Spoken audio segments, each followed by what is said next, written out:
In today's video, we're going to learn how to quantify the subatomic particles found in any given atom. Essentially, what we're doing is we're going to learn how to count the number of protons, neutrons, and electrons inside of an atom. But first, we should define what an atom is.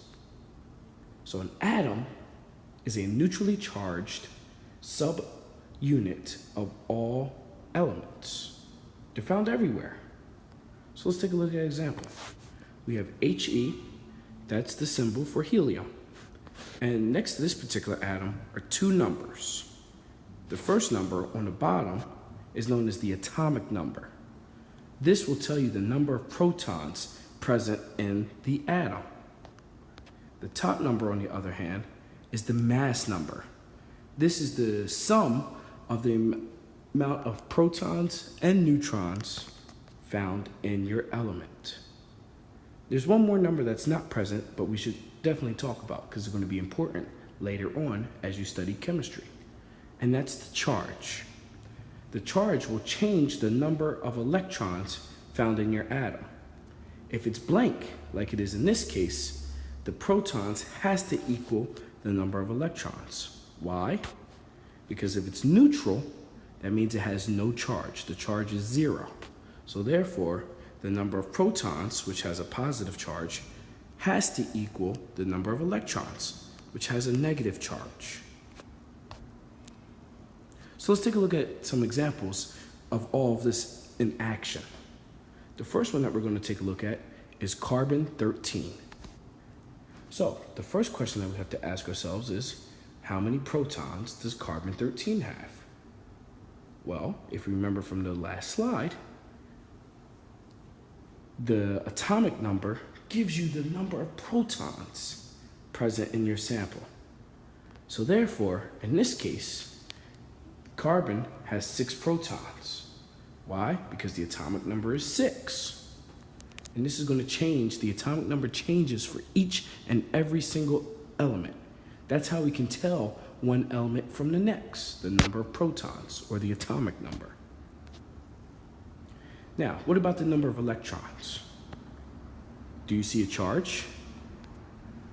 I certainly don't. So what do? If there's no charge, what does that mean? Well, if there's no charge, that means that the number of electrons equals the number of protons. They have to cancel each other out.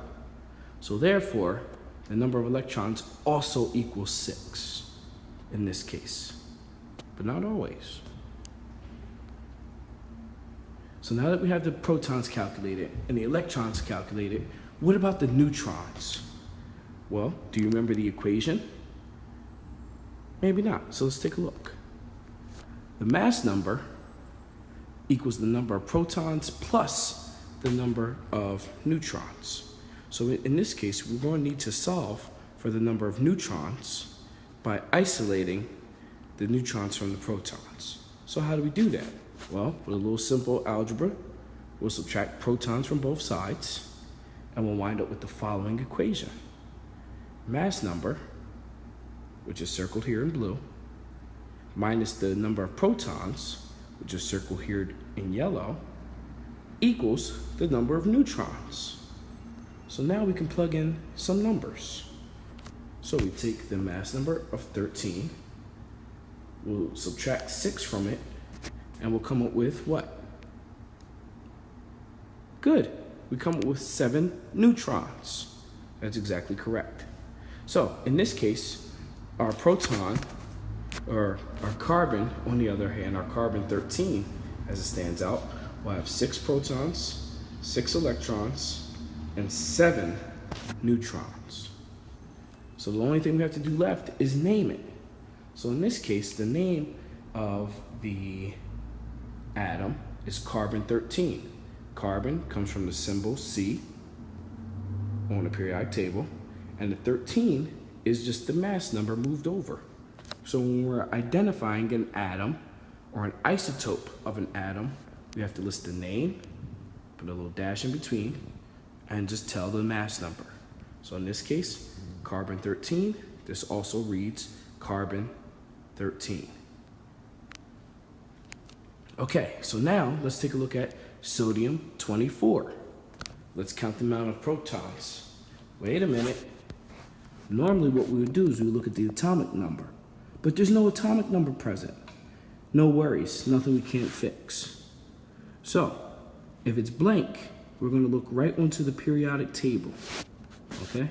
When we look on the periodic table, we're going to look for the symbol, Na, which turns out to be sodium, which has an atomic number of 11. So now, how many protons are present in sodium-24? Good, 11. That's exactly correct. Why? Because the atomic number tells you the number of protons. Now, what about the electrons? Do we see a charge? Nope, not in this case. So therefore, the number of electrons also has to be 11. And lastly, let's take a look at the neutrons. So what are we going to do? Same thing. Mass number minus protons to give you the number of neutrons. So let's plug in those values. 24 minus 11 equals 13. So therefore, sodium-24 has to have 13 neutrons. Last thing we have to do is name it. Very simply, we'll look on the periodic table for Na. Turns out that's sodium.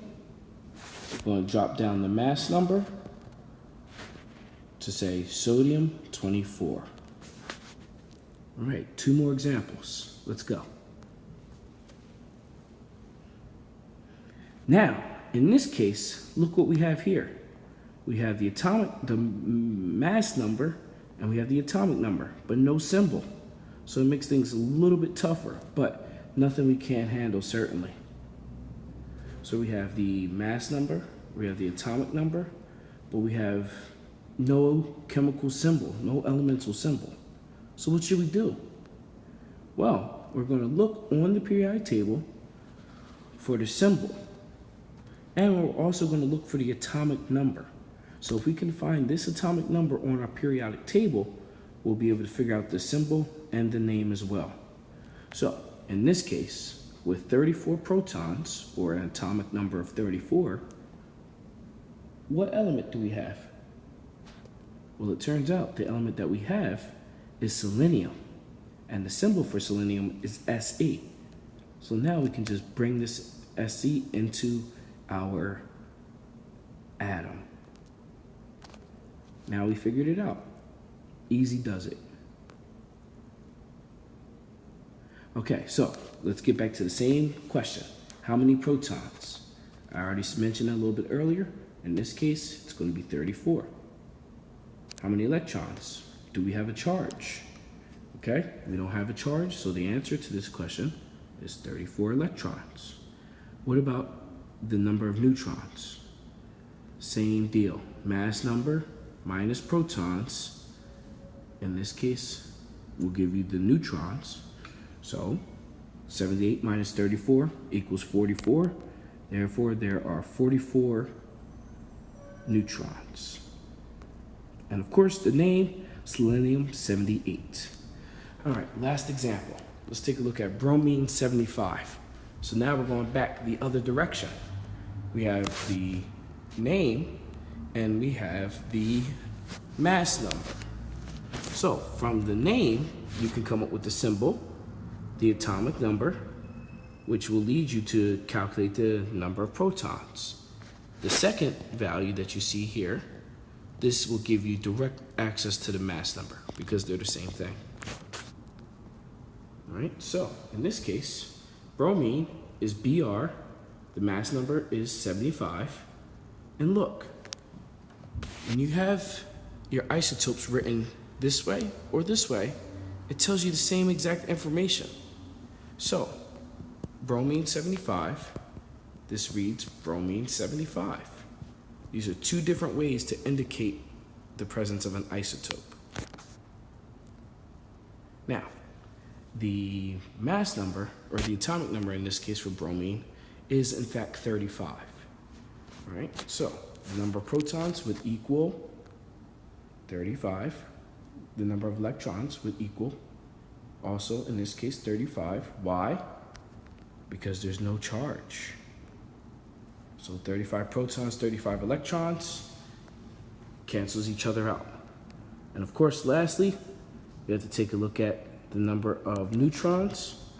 So we have 75 minus 35 equals 40 neutrons.